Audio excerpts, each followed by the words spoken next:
오늘 하나님께서 우리들에게 주시는 말씀은 아모스 7장 10절에서 17절 말씀입니다. 제가 보는 성경으로 구약 1281쪽입니다.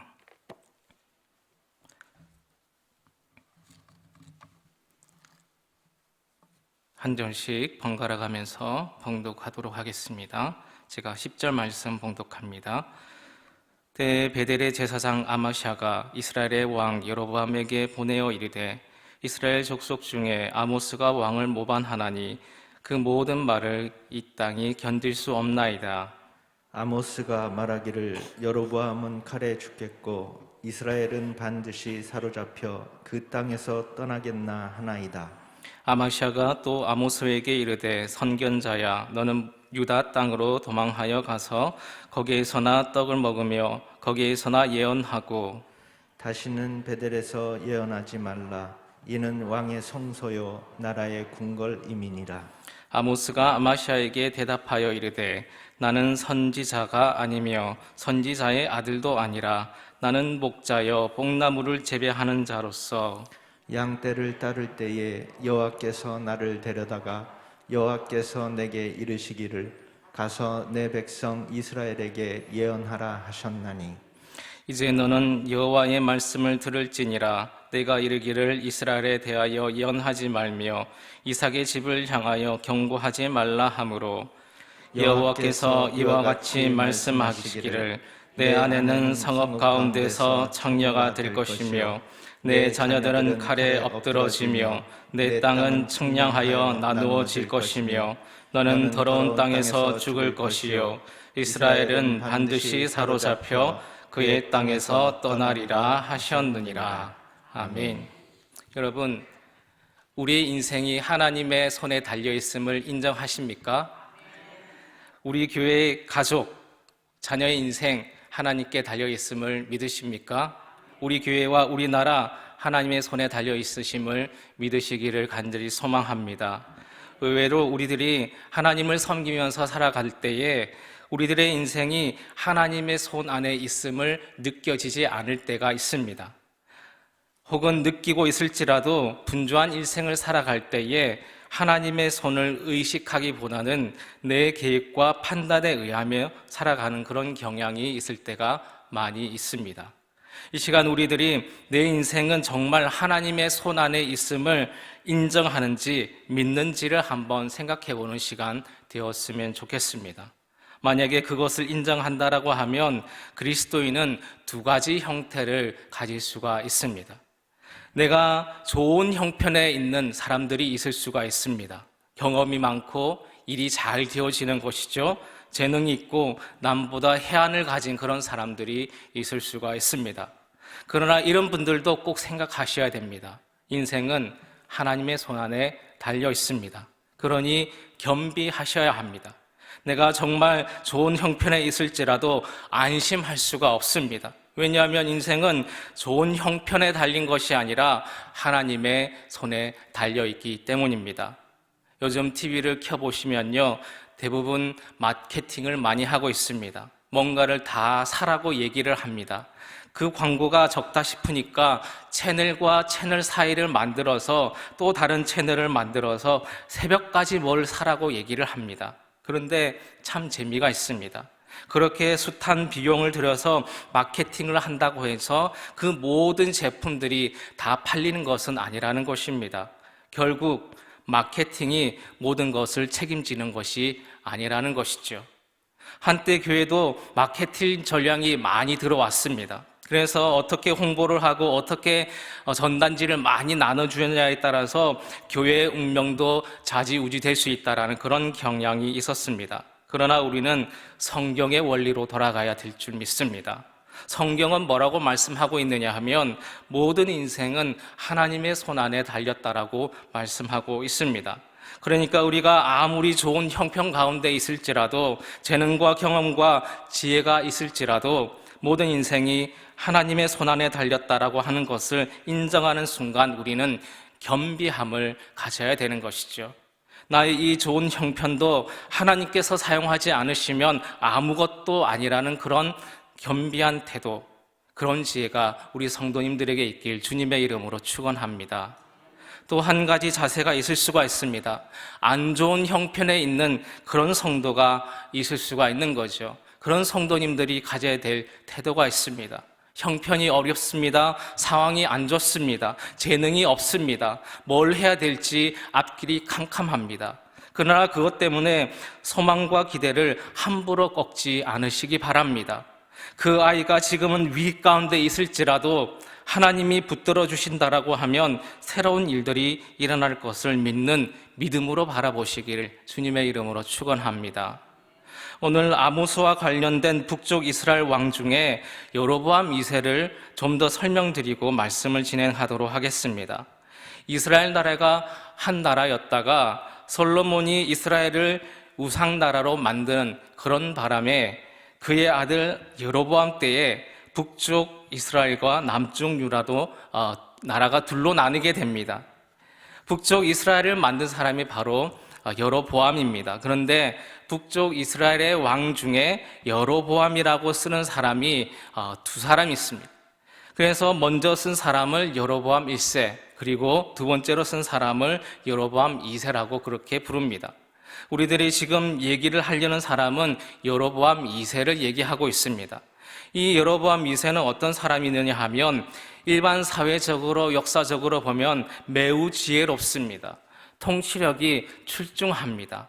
그래서 심지어 역사학자들이 성경 역사를 헤아려 보니까 그 당시에 솔로몬이 가지고 있었던 그 영토만큼을 다시 회복했던 그런 때가 많지를 않는데 남쪽과 유다를 합해서 솔로몬 통치 때만큼 영토를 많이 확보한 사람이 바로 여로보암 2세라는 것입니다. 영토를 확장했으니까 일거리가 많이 생깁니다. 경제적으로 많이 좋아집니다. 실업자가 줄어들고 취직하는 사람이 많이 생깁니다. 그런데 재미있는 게 뭐냐 하면 하나님은 그의 인생에 대해서 우리에게 이야기를 해주고 싶은 것이 없다라는 것입니다. 왜냐하면 그는 하나님과 함께하는 인생이 아니었기 때문입니다. 여로보암 2세는 사회적으로는 역사적으로는 일반 사회에서는 존경받을 만한 그런 인물이었음에도 불구하고 하나님께서는 그를 그다지 신경 쓰지 않는다는 것이죠. 저는 오늘 본문 아모스의 그 인물을 우리가 생각을 하면서 이 부분에 대해서 묵상을 하려고 합니다. 오늘 본문 말씀을 보시면 아마샤라고 하는 선지자와 아모스라는 선지자 두 사람의 논쟁이 나오고 있습니다. 이 아마샤는 누구냐 하면 북쪽 이스라엘의 선지자입니다. 이 사람은 왕궁에서 선지자 역할을 감당하고 있습니다. 왕궁에서 왕이 필요하는 그 이야기들을 왕이 좋아하는 이야기들만 하는 그런 선지자입니다. 그러니까 아마샤는 왕을 대변하는 사람입니다. 아모스는 원래 고향이 북쪽 이스라엘이 아니라 남쪽 사람입니다. 남쪽 유다에 있던 사람인데 북쪽 이스라엘에 보내서 거기서 예언을 하도록 만든 것이죠. 그래서 이 두 사람이 예언을 하고 있는데 두 사람의 예언이 각각 틀립니다. 아마샤는 항상 여로보암을 칭찬하는 얘기를 합니다. 칭찬할 만한 거죠. 영토를 넓혔습니다. 경제적으로 활성화되었습니다. 다른 나라들에 비해서 우리나라의 위상을 많이 높인 그런 사람입니다. 그런데 아모스는 뭐라고 얘기하느냐 하면 여로보암이 곧 죽게 될 거라고 얘기합니다. 그러니까 이 아마샤가 이 아모스를 제거하려고 하는 것이죠. 그 얘기가 10절부터 나오고 있습니다. 우리 말씀 10절, 11절 말씀 우리 같이 한번 읽도록 하겠습니다. 10절, 11절입니다. 시작. 때에 베델의 제사장 아마샤가 이스라엘의 왕 여로보암에게 보내어 이르되 이스라엘 족속 중에 아모스가 왕을 모반하나니 그 모든 말을 이 땅이 견딜 수 없나이다. 아모스가 말하기를 여로보암은 칼에 죽겠고 이스라엘은 반드시 사로잡혀 그 땅에서 떠나겠다 하나이다. 아멘. 이런 얘기를 합니다. 그래서 아마샤가 아모스에게 이렇게 얘기하는 거예요. 12절, 13절 말씀 우리 다시 한번 읽도록 하겠습니다. 12절, 13절입니다. 시작. 아마샤가 또 아모스에게 이르되 선견자야, 너는 유다 땅으로 도망하여 가서 거기에서나 떡을 먹으며 거기에서나 예언하고 다시는 베델에서 예언하지 말라. 이는 왕의 성소요 나라의 궁궐임이니라. 아멘. 유다로 떠나라 이렇게 얘기하고 있습니다. 원래 유다 사람이니까 거기 가서 예언하고 베델에서는 하지 말라라고 이야기하는 거죠. 베델은 북쪽 이스라엘의 아주 중요한 도시지 않습니까? 거기서는 예언하지 말라고 이야기합니다. 너가 하는 예언이 여로보암이 죽을 것이고 이스라엘이 멸망할 것이라고 얘기하는데 너가 눈이 있으면 한번 봐라. 지금 이스라엘이 영토가 확정되면서 그 나라를 견고하게 다스리는 사람이 바로 여로보암 왕인데 여로보암이 죽는다고 하다니 말도 안 되는 소리 하지 말아라고 하면서 그 음성이 누구에게 왔는지 전혀 신경을 쓰지 않고 있습니다. 그리고는 아모스를 제거하려고 하고 있습니다. 오늘 우리가 주목하려는 부분은 그 다음 구절입니다. 14절, 15절 말씀 제가 한번 봉독하도록 하겠습니다. 아모스가 아마샤에게 대답하여 이르되 나는 선지자가 아니며 선지자의 아들도 아니라 나는 목자여 뽕나무를 재배하는 자로서 양떼를 따를 때에 여호와께서 나를 데려다가 여호와께서 내게 이르시기를 가서 내 백성 이스라엘에게 예언하라 하셨나니. 아멘. 저는 14절 15절 말씀을 대하면서 그 생각을 하게 되었습니다. 적어도 하나님의 사람은 지도자는 준비된 사람이 지도자가 되는 것이 아니구나. 다른 사람보다 카리스마가 있어야 되는 것도 아니고 다른 사람보다 추진력이 많아야 지도자가 되는 것이 아니구나. 왜냐하면 아모스가 이렇게 말하는 거죠. 아모스가 아마샤에게 대답하여 이르되 나는 선지자가 아니며 나는 선지자의 아들도 아니다. 이게 무슨 뜻이냐 하면요, 나는 선지자 계열이 아니라는 것입니다. 그리고 그럴 만한 일을 할 만한 사람도 아니라는 것이죠. 우리나라의 속담에 이런 속담이 있습니다. 될성 싶은 나무는 어디부터 알아본다고요? 떡잎부터 알아본다고요. 그러니까 떡잎을 보시면 이 사람이 될 사람인지 안 될 사람인지 안다는 거죠. 그렇게 따지면 아모스는 안 될 사람입니다. 그 속담은 이제부터 우리 교회 식구들 머리에 지우시면 좋겠습니다. 매우 비성서적인 속담입니다. 성경은 안 될 성 싶은 떡잎도 하나님께서 손을 대시면 된다라고 말씀합니다. 믿으시기 바랍니다. 될 성 싶은 떡잎도 하나님의 손이 없어지잖아요. 그의 인생은 하나님이 기억하고 싶지 않은 그런 인생이 되고 만다라는 것이죠. 이 말씀은 무섭습니다. 오늘 말씀에 이렇게 얘기합니다. 나는 선지자가 아니며 선지자의 아들도 아니다. 그리고 자기가 누구였는지 말씀해 주고 있는데 나는 목자여 뽕나무를 재배하던 농부에 불과했다라고 말씀하고 있습니다. 그러니까 그는 한 나라의 왕과 백성들에게 당신들은 이렇게 살아야 됩니다. 하나님이 이걸 기뻐하고 계십니다. 이렇게 외칠 만한 자격도 되지 않고 조건도 준비도 되어 있지 않다라는 것이죠. 그냥 그는 목자의 일을 하고 있고 뽕나무를 재배하고 있었습니다. 그런데 어떻게 아모스가 선지자가 될 수 있었을까요? 그 이유는 단 한 가지입니다. 하나님이 그를 쓰셨기 때문인 줄 믿습니다. 그도 그렇게 고백하고 있습니다. 나는 목자여 뽕나무를 재배하는 자로서 양떼를 따를 때에 국가의 문제에 대해서 어떤 종교의 문제를 가지고 교회의 문제를 가지고 심각하게 고민하면서 공부하면서 준비하고 있을 때에 바로 그때 나를 쓰셨습니다 라고 하고 있지 않습니다. 양떼를 따르고 있을 때에 하나님께서 나를 데려다가 내가 하고 싶어서 한 게 아닙니다. 내 안에 국가에 대한 그런 사회에 대한 교회에 대한 엄청난 갈증이 있어서 그것 때문에 한 것이 아닙니다.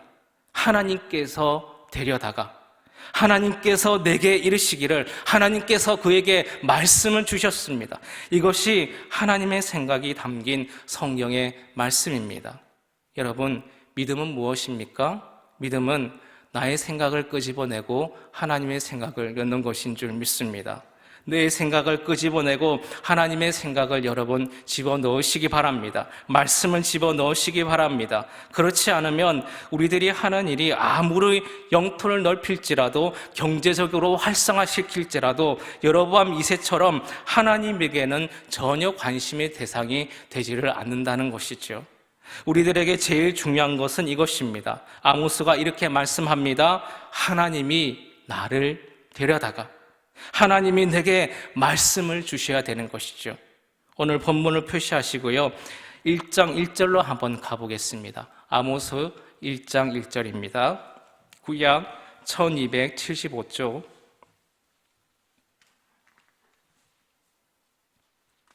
우리 같이 한번 아모스 1장 1절 말씀 봉독하도록 하겠습니다.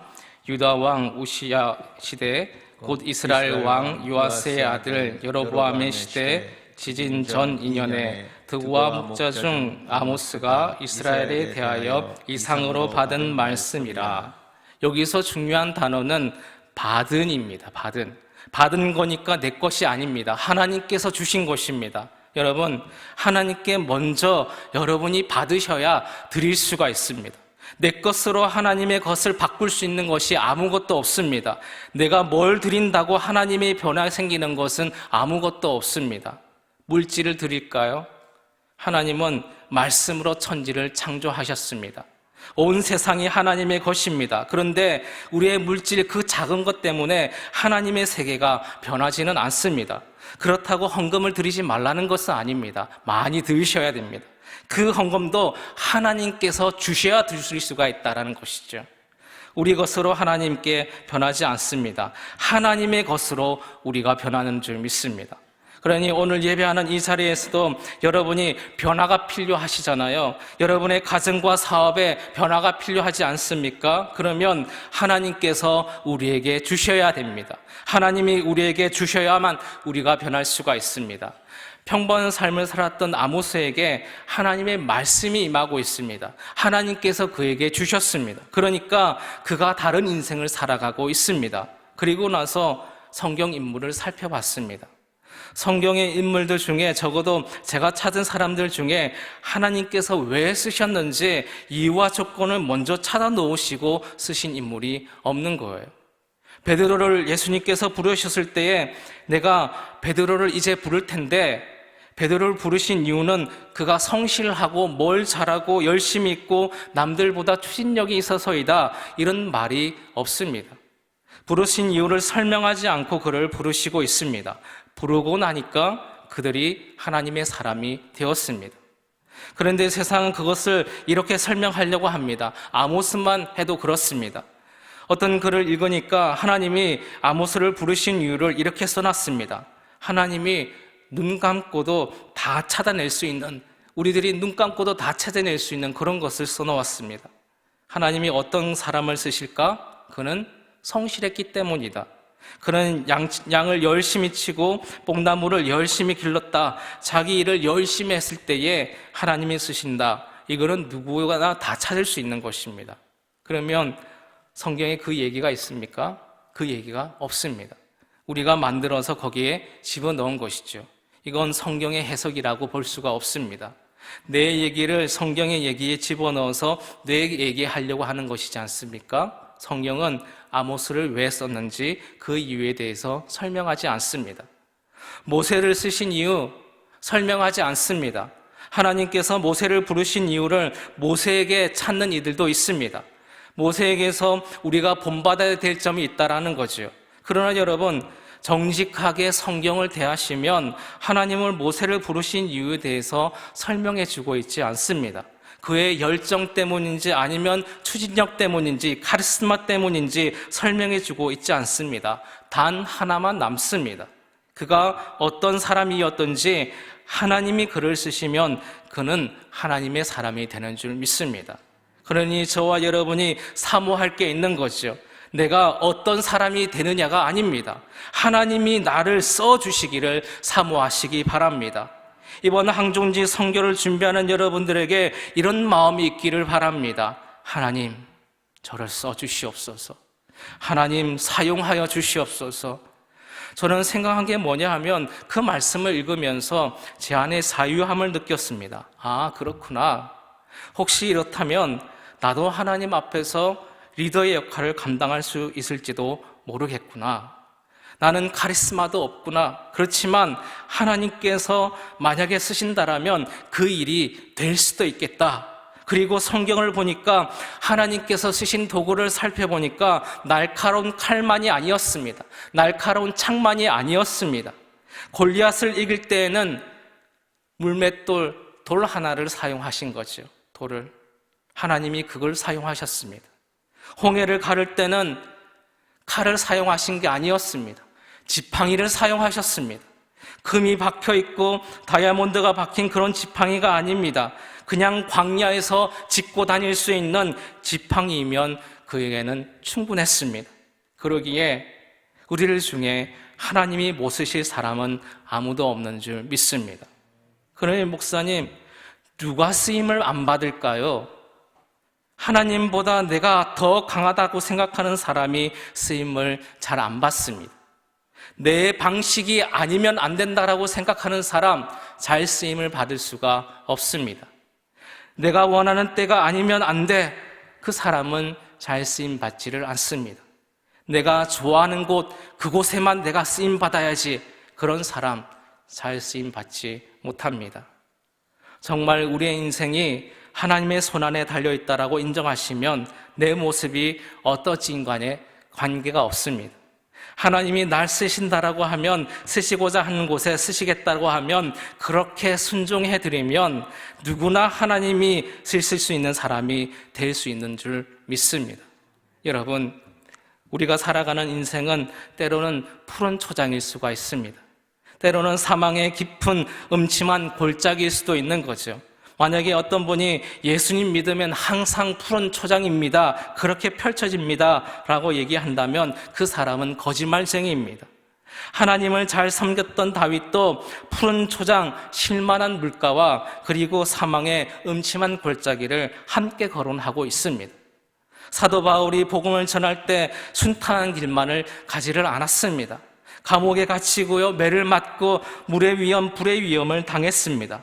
우리들도 푸른 초장과 그리고 사망의 음침한 골짜기를 같이 경험하게 되는 것이죠. 중요한 건 이것입니다. 그러니까 이제부터 하나님의 사람들은 내가 푸른 초장에 있느냐, 음침한 골짜기에 있느냐, 그것으로 우리의 성공과 실패를 나눌 수가 없다라는 것입니다. 왜냐하면 우리의 인생은 하나님의 손에 달렸기 때문입니다. 이걸 세상이 풀려낼 수 없으니까 세상이 이 말을 어떻게 해석하느냐 하면 역사가 평가할 거다, 이렇게 얘기하고 있습니다. 지금이 어떻든지 간에 역사가 평가할 거야. 그래서 역사를 한번 보세요. 어쩌면 그렇게 강력했던 사람이 한순간에 나락으로 떨어집니다. 또 아무도 몰랐던 그 무명의 사람이 한순간에 올라가는 거죠. 그 말도 여러분 들어보셨을 겁니다. 역사는 강자의 편입니다. 이긴 사람이 역사를 다시 쓴다, 그런 말도 들어보셨지 않습니까? 그런데 성경은 뭐라고 말씀하시느냐 하면 인생은 하나님의 손에 달렸다라고 말씀하고 있습니다. 내가 지금 강자의 입장에 있을 때도 그것을 기억하라는 말씀이죠. 인생은 하나님께 달렸다. 그러니까 강자의 입장이나 좋은 형편에 있을지라도 나는 승리했습니다, 나는 복받았습니다, 나는 이제 다 됐습니다 라고 할 수가 없는 것입니다. 혹시 사망의 음침한 골짜기에 다는 것 같은 그런 분 있으십니까? 내 인생은 왜 이렇게 꼬이냐, 내 팔자는 왜 이렇게 안 되지 라고 한탄하며 살아가는 것이 아니라 적어도 예수님을 믿는 사람들이라면 나는 지금 하나님과 함께 있는지를 우리가 물어봐야 된다는 것입니다. 그리고 하나님과 함께 있더라면 여기가 내 마지막 자리가 아님을 기억하시면서 당당하고 용기 있게 그 시간을 살아내는 삶의 태도가 필요한 줄 믿습니다. 창세기에 보시면 하나님께서 사람을 빚으실 때에 흙으로 비우시고 그 코에 생기를 불어넣으시고 계십니다. 그러니까 그림을 그리시자면 흙과 하나님의 생기가 필요합니다. 우리의 외형이 흙으로 되어 있다라고 하면 우리의 내면엔 하나님의 생기가 필요한 것이죠. 흙으로 된 우리에게 하나님께서 그 코에 생기를 불어넣듯이 우리의 육체의 삶에 하나님의 그 말씀, 생각이 들어와야 합니다. 하나님의 생각이 들어오잖아요. 말씀이 들어오잖아요. 똑같은 환경과 조건을 살아가는데 다른 태도와 삶으로 살아갈 수 있게 된다라는 것이죠. 그걸 성경이 이렇게 표현하고 있습니다. 하나님이 우리를 흙으로 비우시니 그 코에 생기를 부어 넣으시니까 이들이 생명이 되었다. 하나님의 영이 들어가니까 진짜 생명이 되었습니다. 우리들이 이 땅을 살아가면서 어떤 인생을 살아가시든지 간에 우리 안에 하나님의 생각인 말씀이 들어오는 순간 다른 인생을 살아갈 수가 있습니다. 그래서 깨달은 자유 한 가지가 있는데요. 나는 내 생긴 대로 살면 되겠구나, 이런 생각을 하게 되었습니다. 남 흉내 자꾸 내지 않고 남의 옷 안 맞는 그런 남의 옷 입으려고 하지 않고 여러분의 성격 너무 고치려고 하지 마세요. 제 자신을 보니까요, 이 성격이 잘 안 고쳐집니다. 잘 모르시겠거든 옆에 분 보시면 됩니다.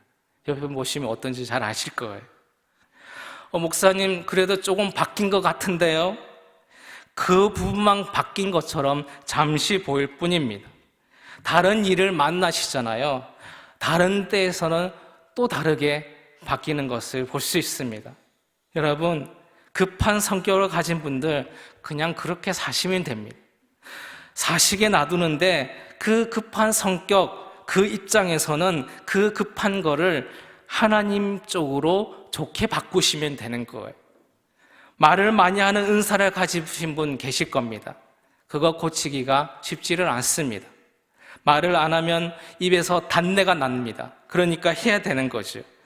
하는데 지금까지는 몹쓸 말만 했다라고 하면 이제부터는 좋은 말, 쓸 말을 하면 되는 것입니다. 옆에 분에게 한번 인사 한번 해볼까요? 생긴 대로 사세요. 그러시되 하나님께서 말씀하시는 그 기준에 따라서 해야 되는 줄 믿습니다. 여러분, 우리의 인생에 100가지 일이 있습니다. 그런데 안 좋은 일이 몇 가지 일어날까요? 그 중에 한두 가지가 안 좋은 일이 일어납니다. 그런데 우리들이 어떻게 살아가느냐 하면 안 좋은 그 일에 우리의 영적인, 육적인 모든 에너지를 쏟아가면서 살아가고 있다는 것이죠. 그리고 나머지 99개를 망치는 삶을 살아갑니다. 아닙니다. 반대로 한 가지 문제에 집중하는 것이 아니라 99개에 집중하는 거죠. 여러분, 99개의 그 삶으로 힘있게 살아야지 그 한 가지의 문제를 해결해 나갈 수 있지 않겠습니까? 그럴 만한 용기가 생기는 거죠. 이 한 가지에 매몰되잖아요. 나머지 99가지 다 버리고 싶습니다. 다 망쳐버리고 싶습니다. 망가져서 이게 한 가지 일이 아무것도 아니라고 그 밝혀졌을 때에는 망가진 99개가 또다시 우리에게 문제가 되어서 찾아올 수 있다는 것이죠. 말씀을 마무리합니다. 우리의 인생 하나님 손에 달려있는 줄 믿습니다. 뽕나무 재배하던 그 아모스가 하나님의 사람이 되어서 왕궁의 사람과 대결을 하고 하나님의 그 사람의 말이 맞다라고 증명해 주시면서 그가 우리에게 기억되는 사람이 되는 것을 볼 수가 있습니다. 우리는 아마샤에게 관심이 없습니다. 하나님도 아마샤에 대해서 설명해 주고 싶은 그런 말씀이 하나도 없습니다. 고작 하나님께서 해주신다라고 하면 아마샤처럼 살지 말아라, 이것밖에 말해줄 수가 없습니다. 그런데 아모스는 하나님께 쓰임을 받고 하나님이 그를 책임져 주시니까 그가 푸른 초장에 있든지 사망의 음침한 골짜기를 다니든지 그의 인생이 하나님께서도 우리에게도 기억에 남는 인생이 될 수 있었습니다. 요즘 잘 되시는 분 계십니까? 그래도 하나님 손에 달렸음을 인정하시기 바랍니다. 그리하여 겸비한 식구들 되시기 바랍니다. 어려운 중에 계신 분들 계십니까? 인생은 하나님의 손에 달린 줄 믿습니다. 다시 한번 마음의 용기를 내시고 힘을 내시고 그 하나의 마음을 빼앗기는 것이 아니라 하나님과 함께 힘있게 살아갈 수 있는 우리 믿음의 식구들 될 수 있기를 간절히 주님의 이름으로 축원합니다.